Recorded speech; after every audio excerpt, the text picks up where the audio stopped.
very delighted to see you all here. My name is Kathy Seidel, and I may not have met all of you yet. I am the new manager of this library branch. And I want to take just a moment to thank our sponsors of the Making Change Speaker Series, OASIS, and Historic Albuquerque, Inc. So, if you will then now please join me in welcoming today's speaker, Joe Sabatini, from the Albuquerque Historical Society, and also former manager of this branch of the library. Thank you. Thank you, Kathy, and sounds like I'm good. I guess we could get the lights Sure, absolutely. So, the Albuquerque Indian School and how it relates to our theme of making changes, the business aspects, is what this series of lectures is about. And so I'm going to talk broadly about the impact of the school on our community, and you'll see a variety of times and a variety of places. So, Albuquerque, this was the campus, an aerial photograph from 1932, and the North Valley is still farms, and so we'll get back to that. That's kind of the height of the Albuquerque Indian School. They had more than 1,000 students.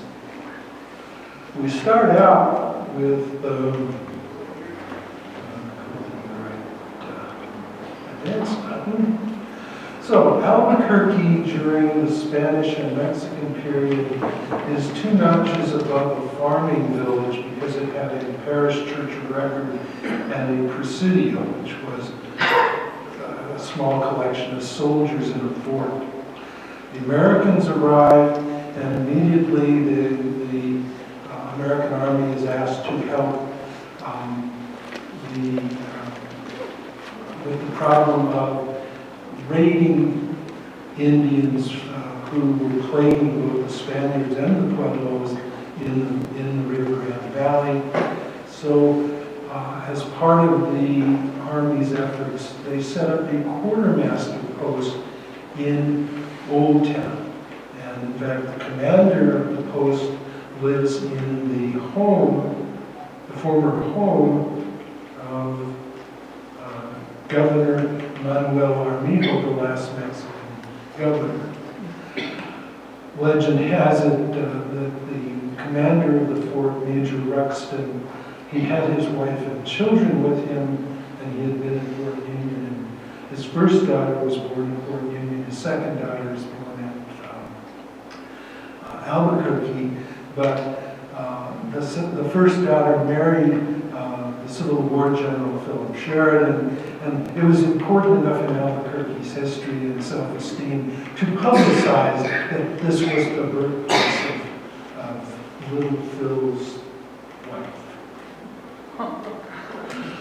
So the post closed in 1868, and already the merchants, and among them were Franz Huni, suffered a depression because the closed Army basement, they didn't get to sell stuff to the soldiers.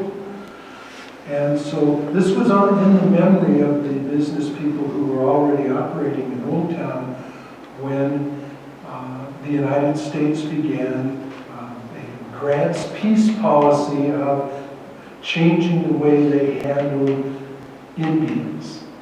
And I'll get back to that, but the government announces it's going to set up schools for Indians on the model of Colonel Richard Henry Pratt. I'll get to him a little bit. And so the business community says, let's get us one of those. Now, all Albuquerque history is divided into 2 parts. April 22nd, 1880, the arrival of the Santa Fe Railroad connects New Mexico to the national economy. Newcomers pour in. Suddenly, there's the new town, the downtown, springs from nothing, 1.5 miles east of the old plaza. And among the merchants who were in Old Town who start to move to New Town, they all say, an Indian school would be something we could have, a federal facility that will create jobs. And so the arrival of the railroad, you get New Albuquerque, you can see downtown right here. Hume Highlands, we're right about over here. I don't know if the pointer is working. You can see Old Town at the top, but by this 1887 bird's eye view, just at the upper right corner, you can see a little square that's already the Indian School campus. Now, at first, the government called upon different Protestant missionary groups nationally to start these schools, and they parceled out Arizona and New Mexico to the Presbyterian Church. Dr. Sheldon Jackson is famous in Presbyterian history for being all over the West starting things. And one of the things he helped start is the Indian school that they got the contract for. It starts out in a couple of buildings in Duranes. And mostly these are Pueblo children, and mostly these are younger children. But these are some scenes from the original Duranes site. But the business people in Albuquerque raised $4,600, and they buy this marshland in the near North Valley, 66 acres of it for $4,600, and give it to the federal government, and they establish a campus and start building buildings on it. And the students come, you'll see, the model of the schools was military. Well, it was like a military school. You get dressed in uniforms and some other things when we get to Pratt we talk about. But here are views of the children and their quarters, their mess hall. There are some boys in uniform. There are some girls in uniform. There is the faculty. Excuse me, so it started in 1881? 1881, it started in Duranes. In 1886, the government takes over the management of the schools and relieves the Presbyterians of that responsibility. I had thought that had been a political change with the election of Grover Cleveland, but in fact, the contract was, you get it started and then we'll take it over, the government says to the Presbyterians. The Presbyterians then changed their missionary efforts. They built a school that's oriented towards the Hispanic rural population in northern New Mexico. They built a school with dormitories, and that is today still Manal School. And they were a Hispanic, New Mexican oriented school. Boarding school that is also plays an important part in our story, in our community. So gradually we get buildings built. The model of education was very imperialistic.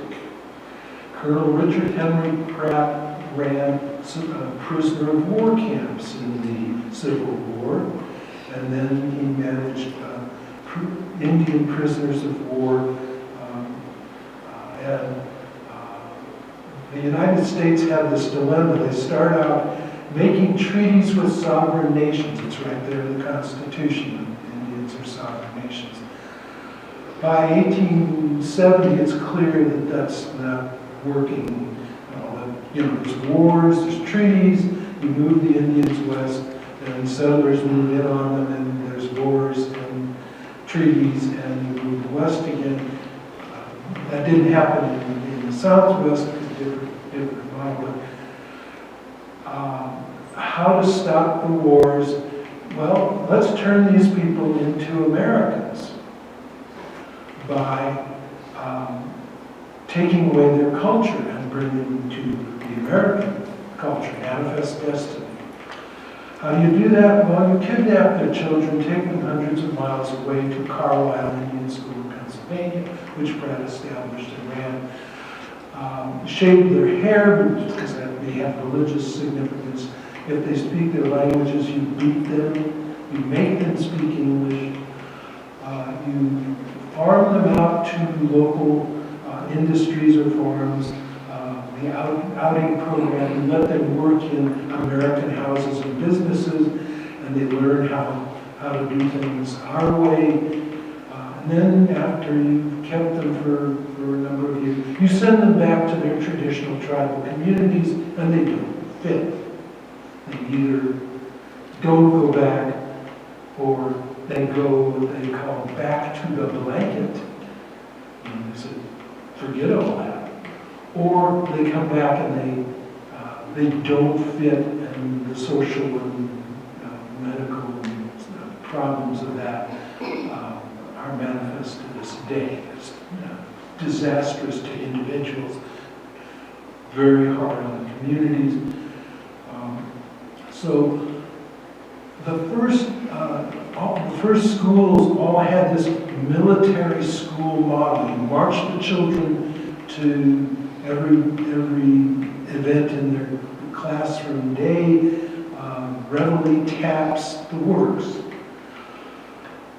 The first crack in that is in 1892. This fellow on the left is Charles Loomis. I've got his biography over here, an American character who passes through New Mexico, gets a bad case of enchantment, comes back times and engages.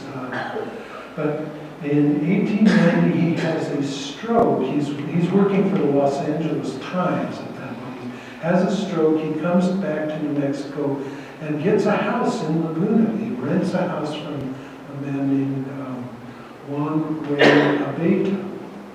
Abeta and his wife have 3 boys, and Abeta sends 2 of them to the Albuquerque Indian School, and then his 3rd boy, they essentially kidnap him, take him there. When he goes to check on them, they tell him, get lost. You can't even be on this campus.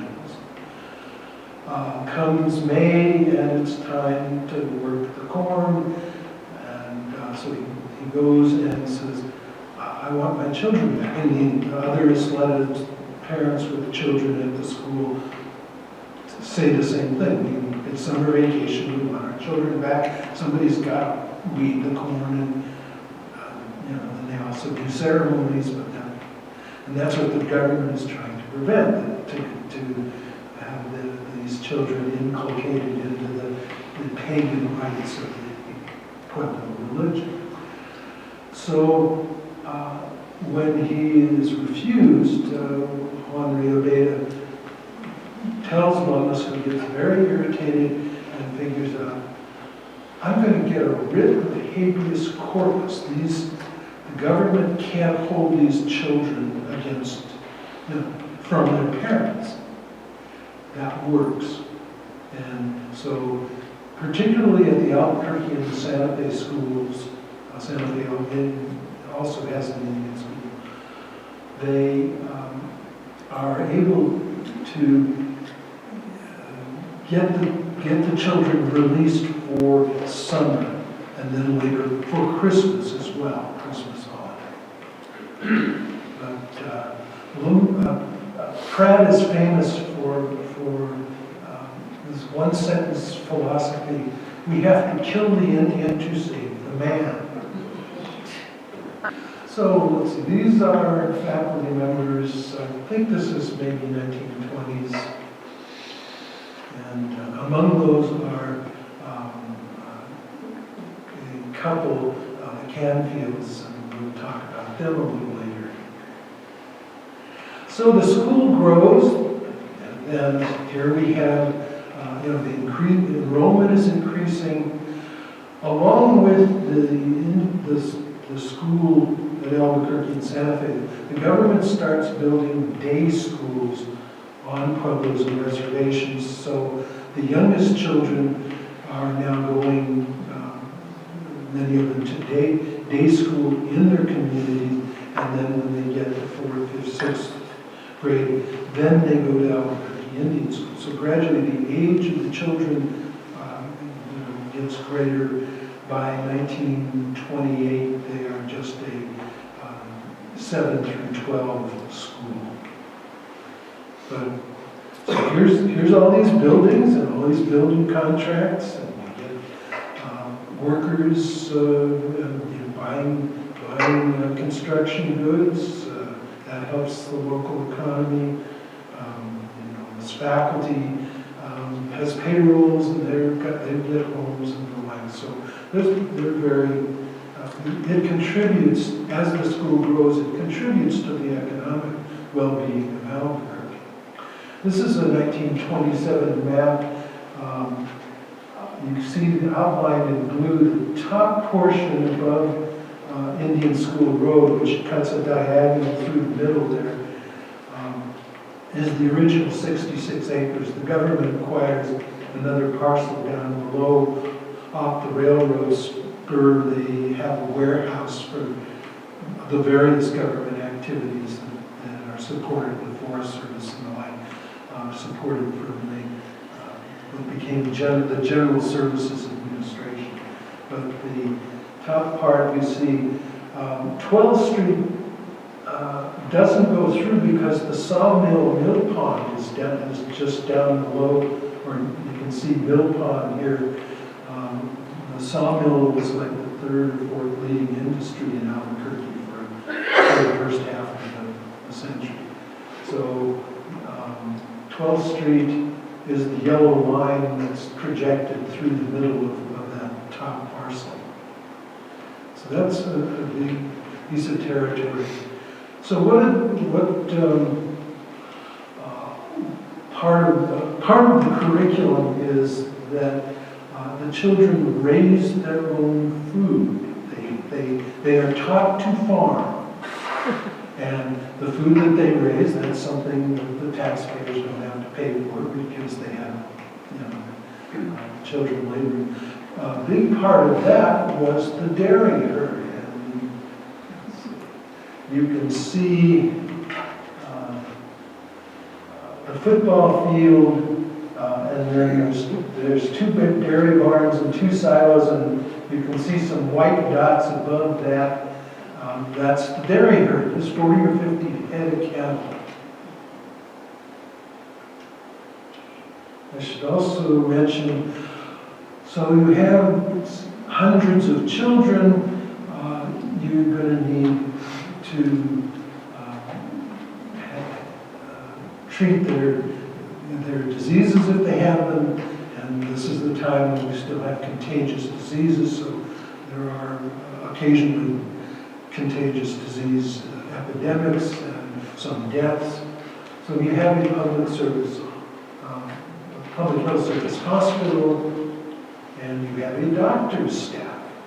And you're also using this facility to treat Pueblo and other New Mexico Indians. And some of that is about tuberculosis, which wasn't prominent until all the lungers came out, and it's a contagious disease. And so the people who were helpers, nurses and sanitary workers in the healthcare industry get tuberculosis, and some of those are Native Americans. So we have a hospital. Thanks to the Presbyterians just sort of transferring their efforts from the Indian school to the Manal school, they preserved the register of the student body from the first day. And you'll notice at the top of that list is the name Pablo Obeda. If you're familiar with Pueblo history in the early 20th century, Pablo Obeda was a governor of Isla Pueblo, prominent in the All-Indian Pueblo Council, and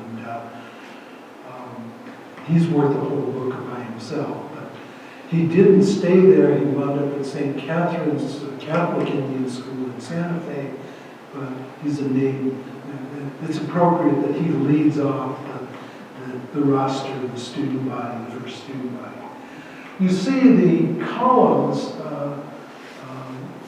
you can see also the ages, but this is 1881, you see 6-year-olds, 11-year-olds, the range of younger children. Notice number 15. You'll see a column saying Indian name, and there's Jose Cruz from Isleta. But then they're going to give him an American name. Well, excuse me, his Isleta name is not Jose Cruz. That's the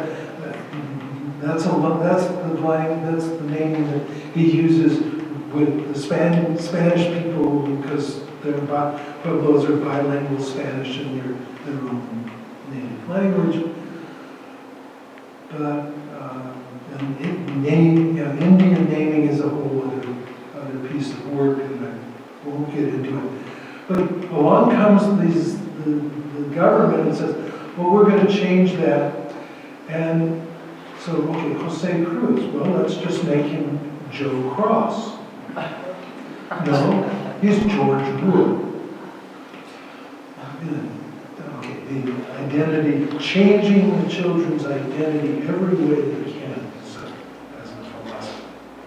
Now, here's a fanciful image of Pablo Obeda himself instructing the youth and telling them to stay on the right path, and what wonderful silversmiths and potters and weavers these Indian craftsmen. His postcard is that there is not, in fact, a bluff just to the west of San Agustin Church, but J.R. Willis, the man who drew this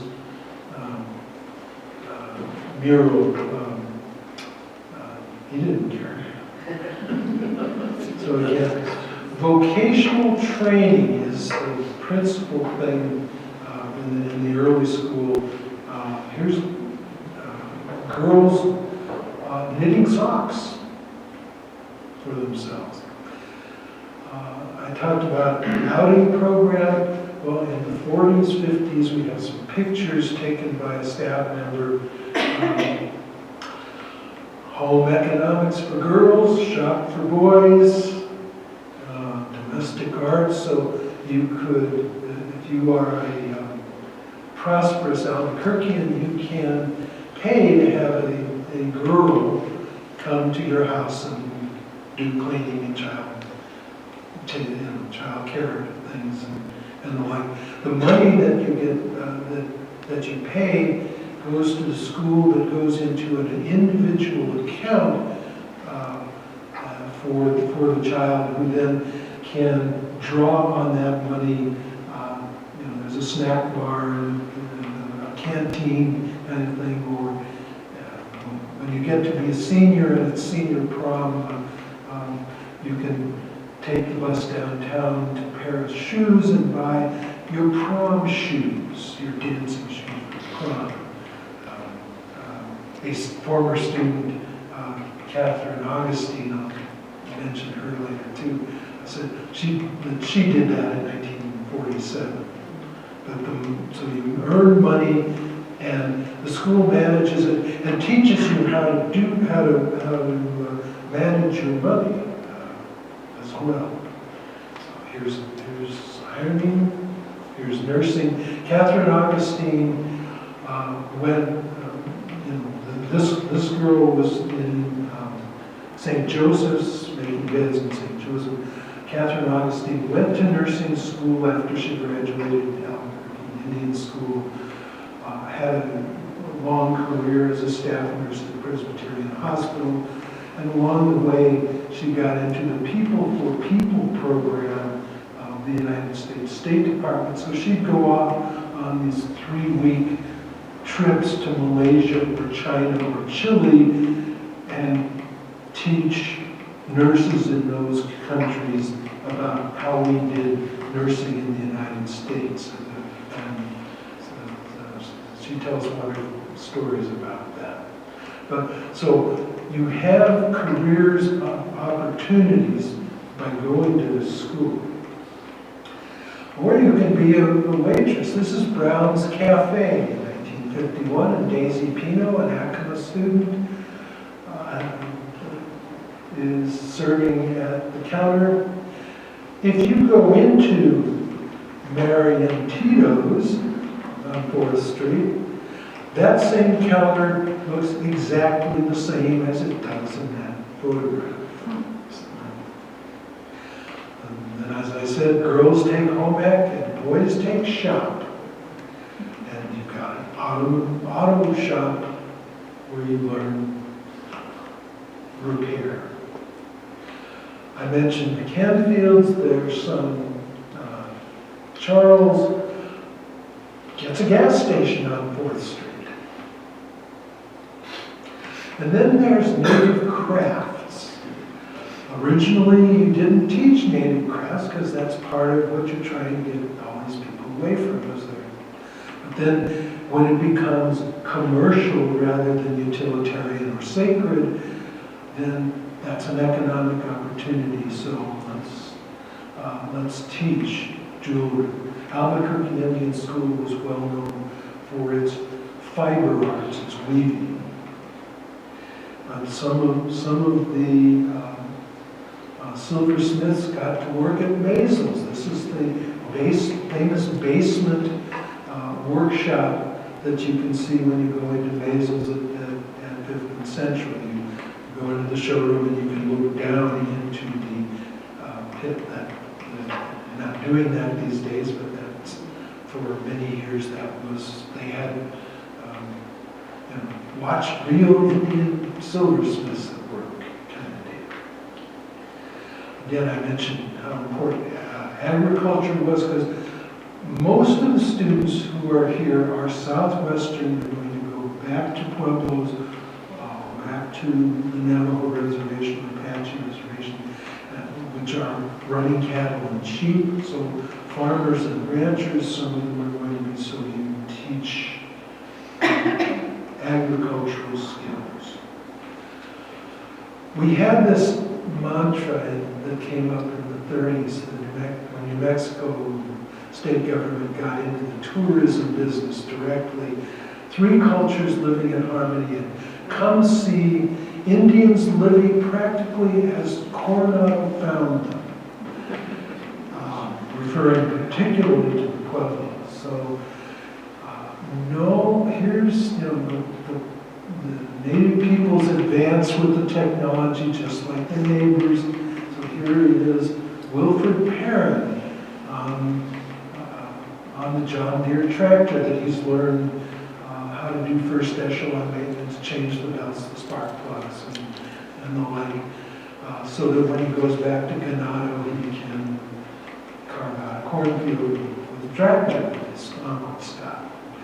Wilfred Perrin blessed us with a scrapbook of snapshots, the 50 or so snapshots that give you the feel for the life on the campus in the 30s, the mid-30s. Here's a young man who's helping a chicken farmer in the valley. But the real pride of the school was the dairy herd. This is 1914, producing enough milk to sustain everything that the children needed. And I love this particular one picture from the yearbook. I should mention Dr. Ted Hohola, who was the put together a museum exhibit with Mo Palmer in 2002 about the history of the Albuquerque Indian School. That formed the basis for the exhibit that the Indian Pueblo Cultural Center put on in 2013-15, and from which this talk was given. The original version of this talk was given as part of that museum exhibit at the Albuquerque, at the Indian Pueblo Cultural Center. So, here it is. Hello, everybody. Here's old 120, the champion cow of the whole Indian service, and the Indian service has some good ones. We are proud of this cow, and we are proud that we helped her win. Her real name is Wisu Lily Skylark Corndike, HB number 111633, freshened February 15th, 1931. Her record is for 305 days, and this is what she has done. Produced 19,303 pounds of milk, more than 12 times her weight, and 661 pounds of butter fat. When the bulletin came in and we found our cow was first, we went right to her and told her all about it. School spirit, be true to your school. Look at what we've done. So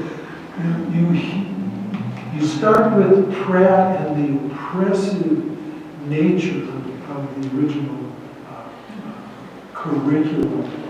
That changes over time. It gets better. The Pueblo peoples had influence at the Albuquerque Indian School that some other tribes didn't have, but they are able to work with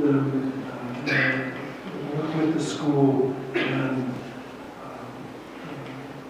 get a better product than they would have out of that school. And part of that is, a lot of people in Pueblos and elsewhere have cattle and have dairy and do harvest milk here. Same is true for the two other private schools in the North Valley. Right next to the Indian school is St. Anthony's Orphanage for Boys. And they have farm. And the orphans there raised crops. Manal School in the 30s, this is from their yearbook, they sold, they raised stuff that they ate, and then when they had a surplus, they sold it into town to raise more money for the school. The highlighted parts show where they're featuring, we sold this crop, we sold the rest of our apples into town to the groceries there. So that model stayed in place until after World War II. Here's a photograph from Perrin's scrapbook.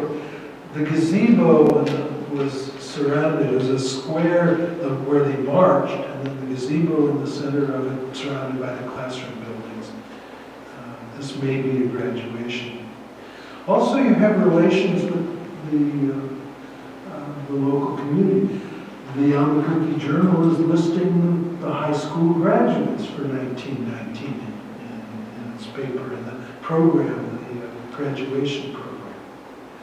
The school's connection to Albuquerque and its importance in the social life of Albuquerque can't be understated. This is one of the biggest schools in town, and they are connected with the community. You can go out on a Sunday afternoon and watch the parade, the military parade.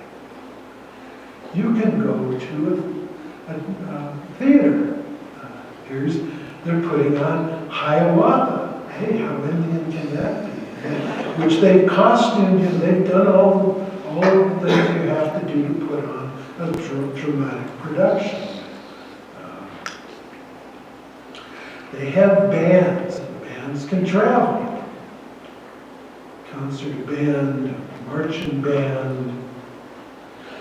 And after the Indian New Deal, where they stopped suppressing native things and try to accommodate maybe the native cultures have value. We let them have an Indian club. And then the first American pageant was Clyde Tingley's attempt to copy the Gallup Intertribal Ceremonial. And there was a big parade, and here are two faculty members on one of the floats that the Albuquerque Indian School participated in. Christmas Parade, 1959. Here is the Albuquerque Indian School marching band as snowflakes. So in 1919, the marching band was given a very special responsibility. King Albert of Belgium came to the United States to thank us for saving his country from the Hun. And he did a whistle-stop tour around the United States, and New York to Seattle to Los Angeles and back up to Chicago. So by the time he got to Albuquerque, he'd seen a lot of the United States and enough small towns to satisfy his interest. The Albuquerque Chamber of Commerce was advised that Albuquerque should put on a welcome for him. What have we got that he hasn't already seen? Isla Pueblo. So half of Albuquerque travels to Isla Pueblo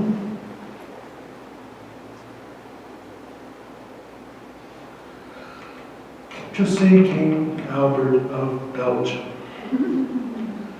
The Albuquerque Indian School Band plays the national anthems of the United States and Belgium. And the Cadet Corps gets to be Kiwanis. They guide people to their parking places, 2,000 vehicles. You know, half the vehicles that were in Albuquerque went down this line. So that was appreciated. Here's some more from Wilfred Perrin's scrapbook, his comrades, and then that's about as sappy a love poem as you can imagine. He marries Frances Capitan. They have a life, they have children, they pass away. A lot of inter-tribal marriages occurred, even though they were pretty strict about keeping the sexes separate. Still, romance flourished, and in those days you often met your mate in high school. That happens at the Indian school. They're both Navajos. He had a career later with the Santa Fe Indian School.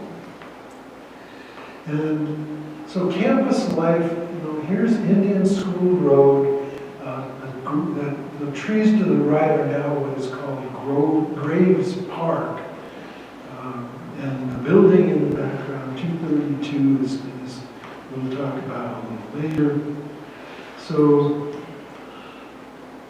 you're not confined to campus as time goes on. You start to let children go on supervised trips or on the bus. So here's, by 1923, there's a bus on 4th Street, so you can walk over there and take the bus downtown, and you can go to the Sunshine Theater, the State Theater, the Court Cafe. You see that mural I talked about with J.R. Willis, he has 7 of those murals, and each of them is just as hokey as the one we showed you at Pablo Oviedo on the Mystery Mesa by Isla Pueblo.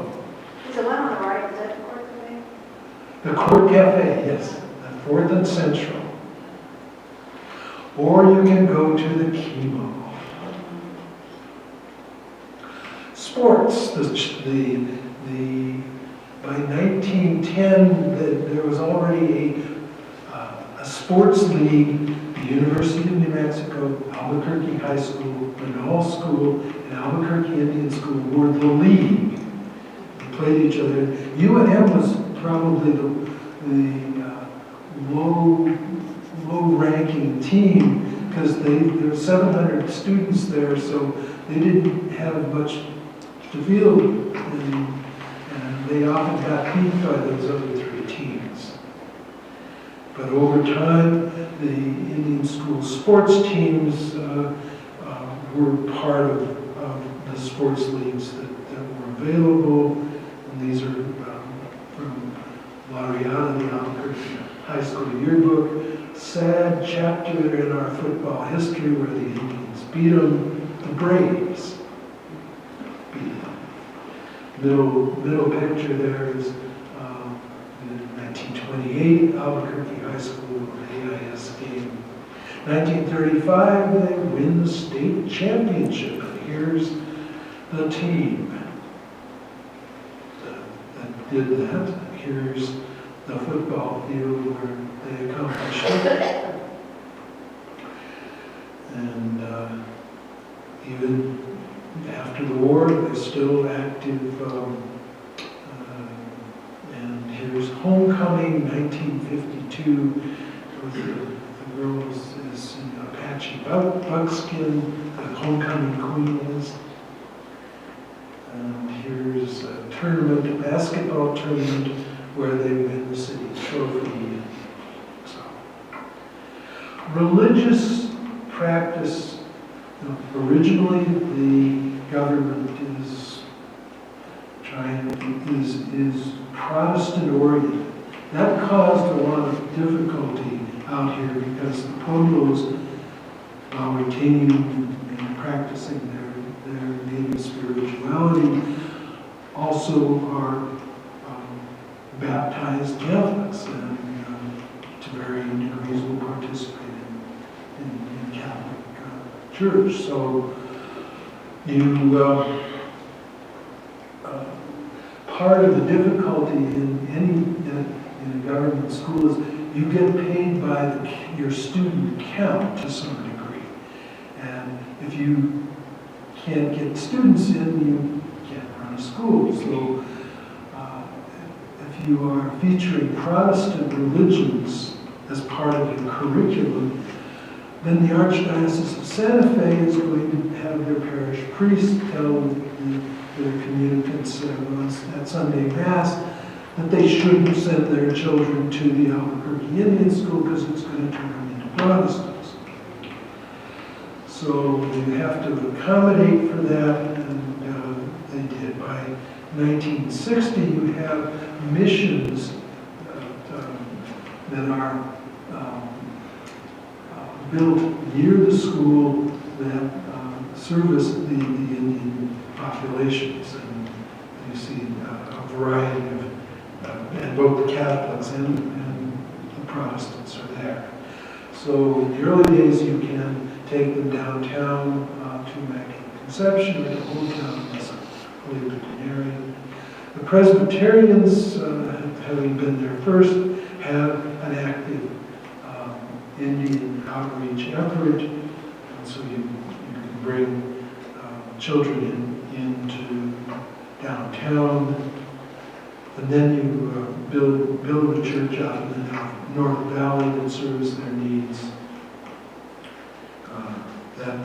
That building is now under Interstate 40, as was the Baptist facility, but this is a map that shows where those churches were around the campus of the Indian School. There's still 2 churches that are active.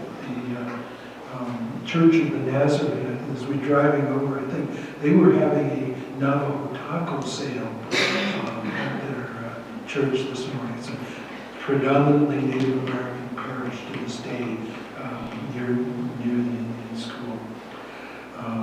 Down here is the former Mormon church, and I think this was Church of the Brethren. The Archdiocese built a church, Queen of Angels, which after the school closed, it continued all the way until 2012. And it was a shrine to the Blessed Kateri Tekatawa, who was a Mohawk who's just been sainted by the Catholic Church. And the Assembly of God has what I consider one of the most beautiful churches in Albuquerque. This was designed by an architect named Chandler Graham, who the parishioners came to him and said, "We don't have any money, but we've got a lot of labor." So this is built by the community, the Assembly of God community, Native community, and it's still there. The school declines after the war for a couple of reasons. One, in the Indian New Deal, there's a law passed called Johnson-O'Malley Act, which says we the government, will provide money to local school districts to educate federally connected children. If you're on a federal reservation, whether it's an Indian reservation, a military-based forest service, BLM, whatever, the children of those employees, they are not paying property taxes to the local school districts. So the government is saying, we will pay you, whatever your property tax is per student, that amount, 300, 800, depends on when you're doing it, we'll pay you that amount to educate children who are on these federal reservations. So if you're at Coach T. Pueblo, and for 50 years you've been sending your children to the Albuquerque or the Santa Fe Indian schools, now you have the opportunity to send your child to Bernalillo mid-school, Bernalillo high school, and some of them do that. So gradually the enrollments decline, and the more that happens, the fewer students come to the federal schools. Navajo reservation is so big that there's a lot more involved in getting schools out there. So the student mix changes from plurality Pueblo to predominantly Navajo in the later years. And we also have these little deals called downtown students. You don't teach everything at your high school that you could get at Albuquerque High School. So you arrange with the public schools to have your advanced students go take German or whatever, the classes that are offered in the high school that are not offered at the Indian school. So you have this exchange program. The lady in the upper left, Isadora Shattuck, we'll meet her a little later too. So gradually your enrollment's declining and you start to change your focus a little bit. You have special Navajo programs because now you're focused on rural Navajos. You have the border town program. You've got these dormitories that are half empty. So here's Tohajale. It's in the Albuquerque School District, and they're 20 miles, 30 miles out of town. So you have the Tohajale children stay at the Albuquerque Indian School dormitory, and then you bus them to West Mesa High School. and then on the weekends they go home. So that's a way to use the facility. And at the end, well, they even had a little closed circuit television station where they did news broadcasts, but that's sort of a high point of the very real decline in fall. And find that in the end, the school was taking children who had been expelled from other schools. And it's the 70s and the new age, and it starts to be drug problems and the like. So this is the campus when it goes. Along comes Richard Nixon, who is a friend to the Indian. I'm not joking. Taos Blue Lake is signed by Richard Nixon, to give Taos back its Blue Lake. The Indian Self-Determination Act of 1971 is a Nixon administration initiative to say, here's the Bureau of Indian Affairs doing all this stuff in every aspect of tribal life. How about we contract to these sovereign governments who are still out there and have them do it? They can bid on these services and we'll pay them to do these things. The All-Indian Pueblo Council, which is the 19 Pueblo governors, says, we'll try it. We'll take the Albuquerque and the Santa Fe Indian schools. And they're awarded the contract just as everything is falling apart. And here's one of the new dorms. They tore down these 1910 dorm, built this Winnetka Hall. When there was a gas leak that put 22 students and staff in hospital, that the All-Indian Pueblo Council said, we've had enough, we're closing the school. They moved the remaining students to the Santa Fe Indian School. That's 1980. So the school is active for a whole century. Turns out tens of thousands of graduates. Meanwhile, the government is, in its termination phase, we're not doing agriculture anymore because the economy changes and self-sustaining agriculture. So you say they closed it in 1980? 1981, I believe. Because we moved into that area in 1966 and it was still going on. Yes, yeah, but with declining enrollment, I probably had 500 students in the 60s, and it was down to about 160 in 1979. So they're not doing agriculture anymore. They sell off or they give Bernalillo County a tract of land on the northwest corner, and they give the All-Indian Pueblo Council a tract on the west side of 12th Street, which the Pueblos do create the Indian Pueblo Cultural Center as an enterprise. Two corporations, the nonprofit Cultural Center and the for-profit Indian Pueblos Marketing Incorporated, which runs the restaurant, the gift shop, and then the smoke shop, because tobacco, they can sell tobacco without tax on it, so it's cheap tobacco, and that sustains the nonprofit center. The Pueblo Cultural Center is self-sustaining. It is not a government agency at all. It's self-supporting. Although federal money and state money help to build it and to expand it. So we moved the school to Santa Fe, and here's the campus. Pueblos do not have the resource to maintain it. Here's these 40 buildings.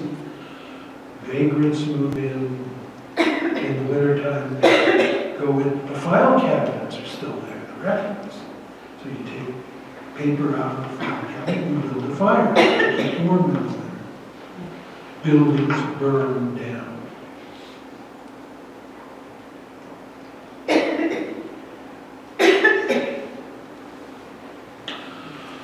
That bothers the neighbors. And so in 1989, a group of neighbors create the Old Indian School Neighborhood Association. You may know the name Rick Vieira, who was a longtime legislator. He's one of the founders of that. And to say, this place is falling apart, we're getting all the bad stuff from it, the trees die, the weeds take over in their yard. Okay, Pueblos get a grant to raise the entire school, including 3 buildings that are on the National Register of Historic Places. They just, after several of them had burned down, they just tore down the rest of the campus.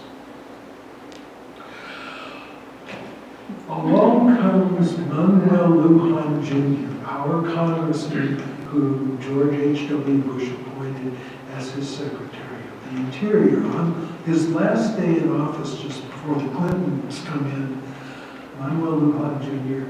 signs over the remaining 44 acres on the east side of 12th Street to the All-Indian Pueblo Council as trust land.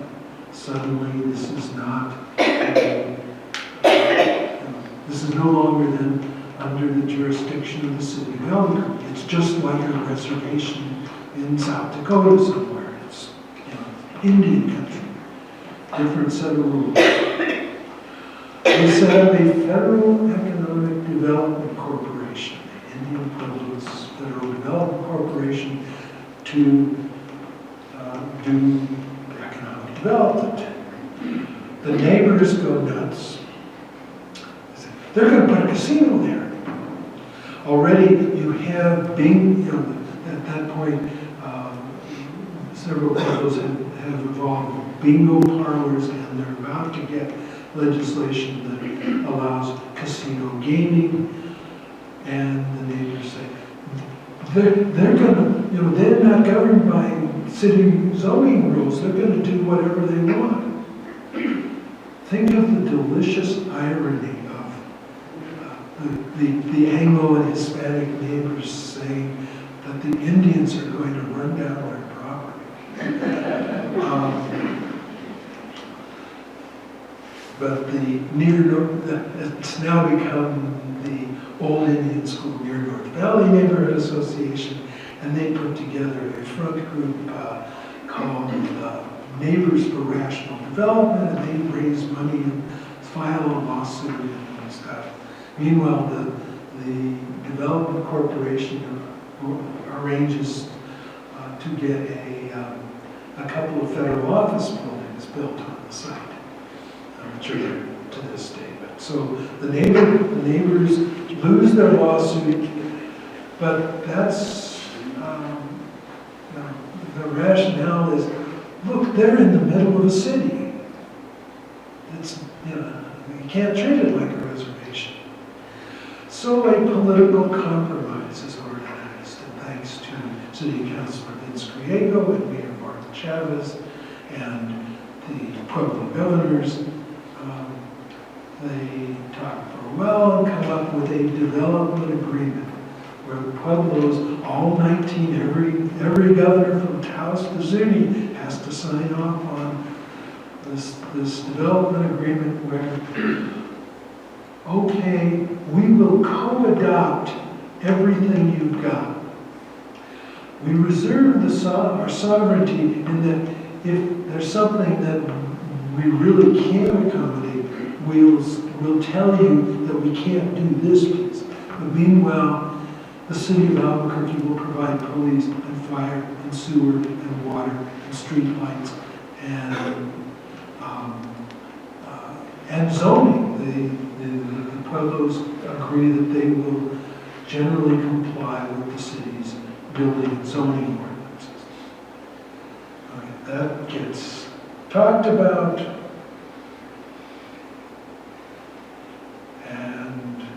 finally is signed. It's Mayor Marty signing off on the development agreement. And so Mayor Chavez had wanted federal agencies to stay in downtown. The Indian Bureau headquarters is in downtown, but he strikes this deal with them. You can, put everything relating to Indians out on the Indian school campus. And so they build one and then two federal office buildings named for Manuel Lujan Jr. and Pete Medici. These opened in 2002 and 2006. The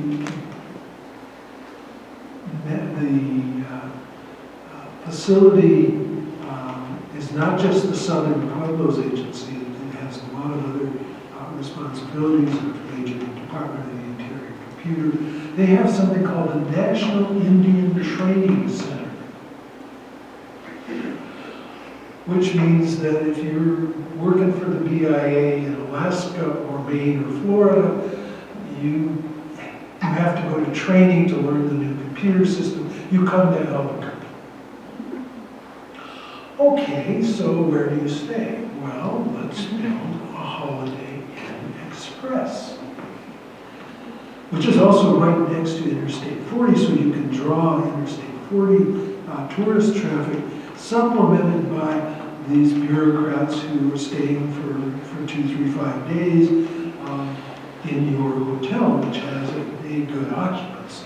Where is the money coming from the hotel and the other government buildings? You borrow from a bank.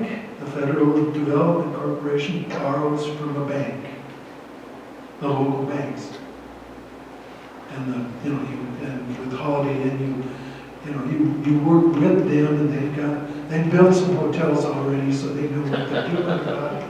And so that's pretty successful, even though the quality of the work is not so great. There's sewer issues and some other things, and they put it too close to the intersection. So meanwhile, the Indian Pueblo Cultural Center is developing its program, its buildings, it's adding on from the original smoke shop, which is you drive up to a window and buy tobacco out of the window. You add a gas station, a convenience store, start to sell packaged liquor. The gas is a little bit less expensive because you have some taxes that you don't have to pay, and There's no state tax. no state tax. So you create the Four Winds Travel Center, which produces revenue and brings people to your place. Alongside the development of the campus, you have some other economic developments. Remember, you've got I-40, and 12th Street. You've got an eastbound exit off 12th, at 12th, and on 6th Street you get off and you can get to this track. So there had been a shopping center called Westway, which was built on the orphanage land, and that was torn down for a Lowe's home improvement center. And suddenly we say, okay, we got this development agreement, but what's going to happen when you fully build out 44 acres of the Indian school campus along with the Lowe's and Walgreens and whatever else happens in the area?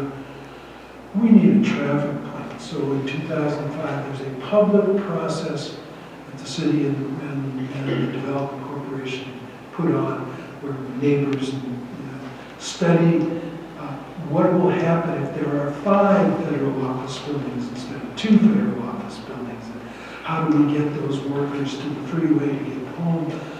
A traffic which produces a plan, which includes 2 roundabouts And so meanwhile, the Development Corporation keeps new iterations of its plan for the campus. Here's another one. And so the city then divides its 12th and Manal street design into 3 phases. Phase 1 gets you the segment, the diagonal that's Manal Extension, from 12th down to where it connects with Indian School Road. And, oops, crosswalk, okay. And 1% for art strikes again. Ed Hathaway's monument was selected by a public process. Another story, but you have some very fine, modern streets. Yes? You know that, where you have that arch right there, that used to be an Indian grave site. Huh. And when the city decided to put the park in, what they started doing is using a ditch witch to cut all the little lanes for the sprinkler heads and everything. And they started turning up shards of pottery and other stuff. So then all the scavengers started coming into the area, because I live in that area. They started coming in and scavenging all the shards of pottery and whatever they thought they would do. Well, what they did, the city or whoever put in the sod, they put made all the sprinklers work. They put sod in there, and then they had a security guy come in for 24 hours around the clock for about a week or 2 weeks until all that sod took hold. And now it's used as a park, which is really nice. The cemetery, which was active until the mid-30s, is a sacred issue, and I'm aware of that. There are plaques that commemorate that, and I think that the way the city designed the park,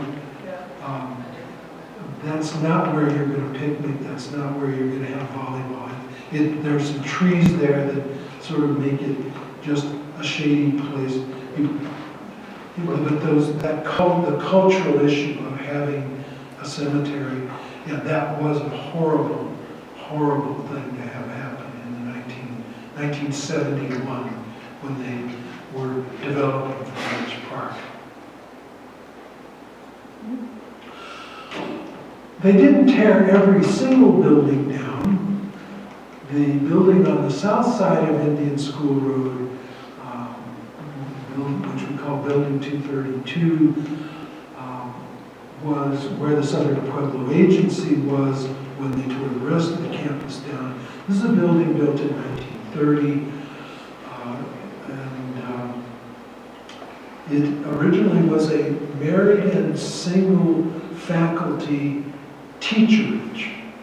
Later it had other functions, and then it became this office building, so it's sitting there. You build the 2 federal office buildings, the agency moves into the new building, and so that's vacant. The Development Corporation has the Army Corps of Engineers do a study which says this building is derelict, tear it down. It'll cost $5 million to make it functional.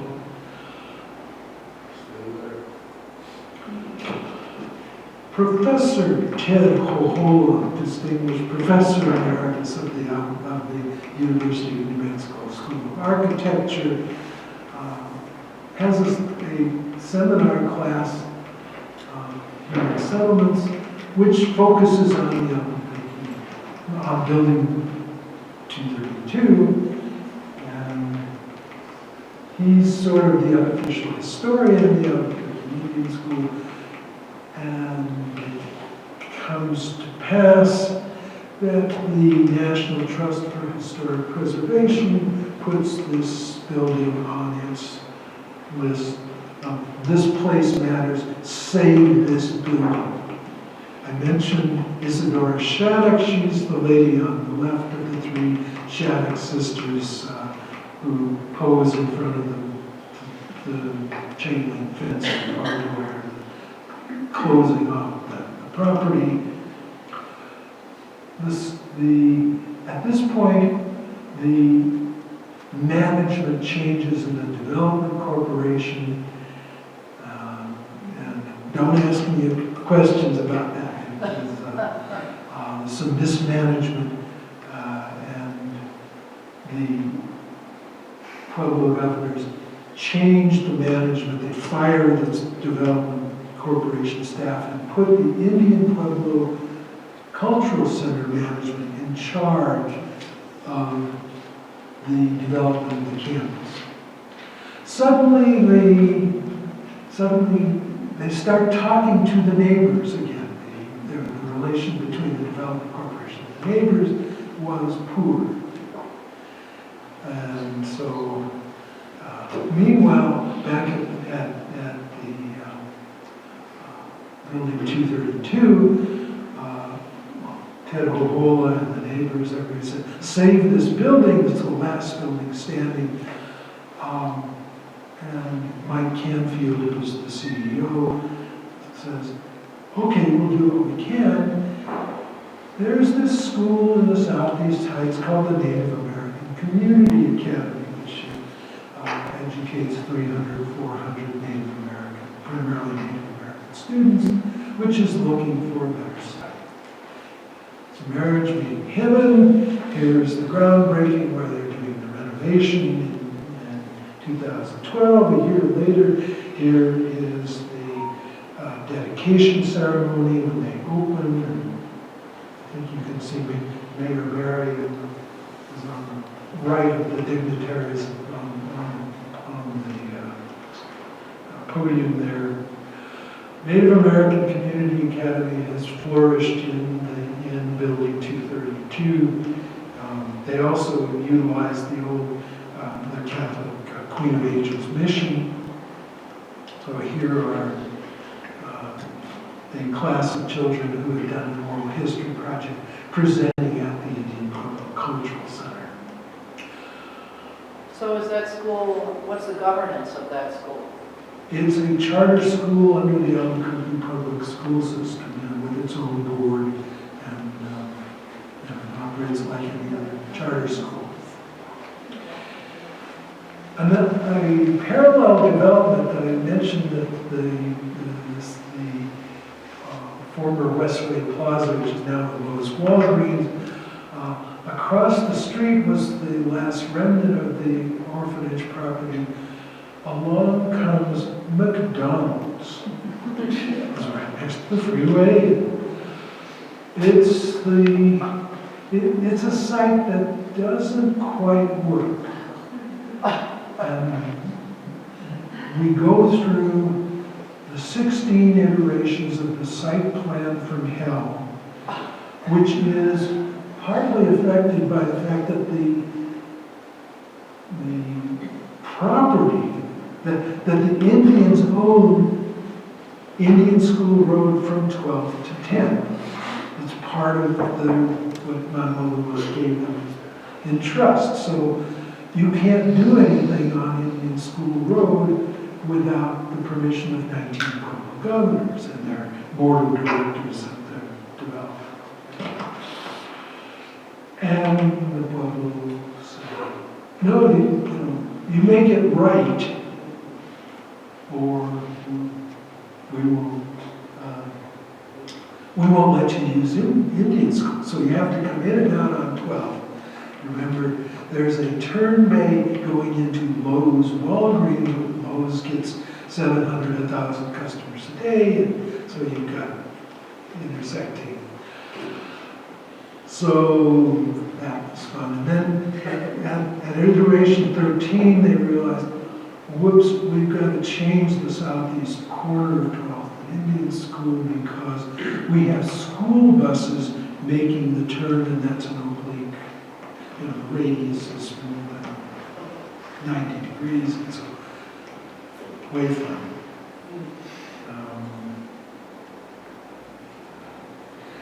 So basically, McDonald's has corporate templates, and they let the neighbors choose the color palette and the stone palette. We pointed out, I'm part of this I'm living in the neighborhood.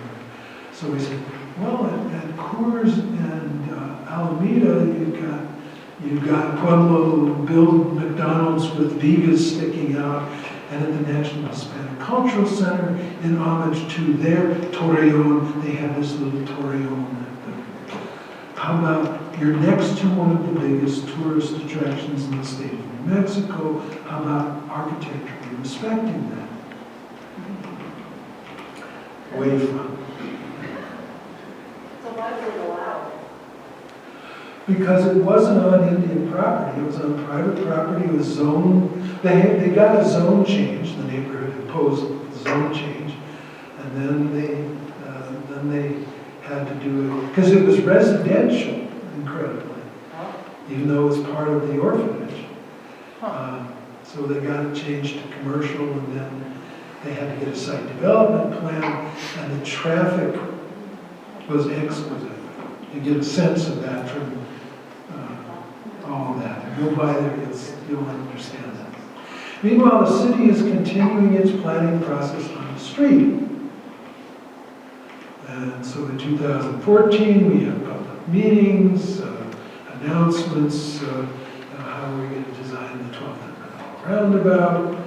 The Pueblos are playing in this. Neighborhood meetings. Meanwhile, the center continues to add on new amenities. The Pueblo Harvest Cafe is an add-on, and then the patio is an add-on. And new management, new respectful designs that the neighbors are all are included in the conversation. But here's what we think. What do you guys think?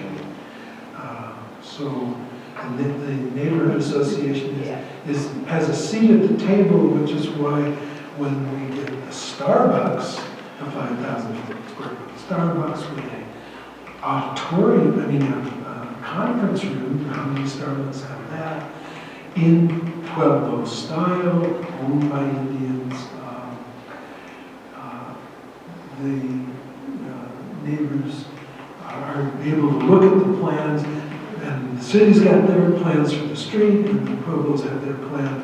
They're going to redo their street network on the interior of the track. And so that's how one of our guys noticed, the city thinks that the distance between the curb and the building is 19 feet. But the Pueblos think it's 19 feet 6 inches. And that's resolved. They say, oh, thank you, and they fix it. So neighbors cooperating with businesses is important. I'm almost done.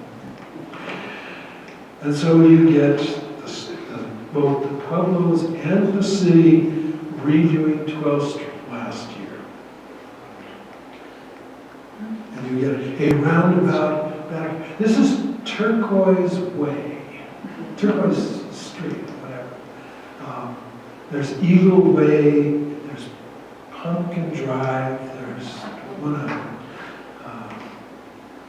Pumpkin Loop, the interior streets. You can see the federal office buildings in the background of that. So we get the Starbucks. We built a new restaurant, a building that will house 2 restaurants, one of which is Laguna Burger. It's a cult burger. It's like the Owl Bar. It's like, oh wow, it lines out the door. So we're about to learn what the other half of that building is going to be like. You put in these patios, fireplaces, and call it Avenue Plaza. And there's a turquoise street with the city painting the light standard turquoise. Very classy. And at the back end of that piece of property, you know, like Wendy's. You notice Wendy's has upgraded its buildings and its brand. We're upscale there too. Domino's Pizza is going to do the same thing. And so the cinder block Domino's Pizza at 12th and all, which is mostly a delivery, they're going to have a sit-down restaurant, a big drive-through pizza place. The rest of the tract, well, there will be a sculpture garden and a plaza, some sort of memorial to the Albuquerque Indian School. The whole part north of Turquoise Street is to be developed as commercial. Back, the east end of the tract would be potentially more federal office buildings or office buildings in general. So this is under the leadership of what is now called the Albuquerque Indian School District. And they market it commercially. You can go to the IPCC website, watch a 7-minute video of their vision, how they're going to be training Native people, because these enterprises hire Native Americans. The center helps train them. There's a lot of economic development. The profits from the enterprises on the east side of 12 go to the 19 pueblos. And so our heritage of the Albuquerque Indian School is we're getting a pretty nice development that's compatible with neighbors, that works for the pueblos and for other Native Americans. And it works, the traffic works as well as it's going to. And we've taken a heritage, the heritage of education, and are cherishing it by using it effectively in the 21st century. Thank you.